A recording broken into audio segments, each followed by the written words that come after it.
আসসালামু আলাইকুম গাইস, আমরা চলি আসছি চা খাইতে। কোথায়? এটা হচ্ছে আরমান ভাইয়ের দোকানে। গাইস আমাদের সাথে আছে স্যার। গ্রামে দেও আরো ওয়াইফাই স্যার এই আছে কিউট কিউট নায়িকা, এই একজন আছে টিকটকার। স্যার মজার বিষয় কি, ও তুকা গাইস মজার বিষয় কি, এই আপার আজকে রেজাল্ট দিছে ডিগ্রি 3rd ইয়ারের, এতে পাস করি হালাইছে। এই গাইস এখানে এই যে তানভীর ভাইয়ের কাছে আমরা যাবো এখন। গাইস ভাই বলেন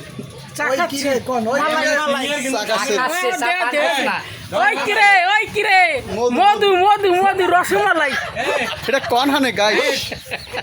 তানভীর ভাই আমাকে সিনিয়র, কিন্তু সামনের বার এসএসসি দেবে। গাইস ভাই এসএসসি দেবে, ভাইয়ের জন্য একটু দোয়া করে দিয়েন। এই মাস্টার শেষ হয়ে গেছে, আবার এসএসসি ভর্তি হবেন, তাই তো? না এইসব ঠিক আছে গাইস।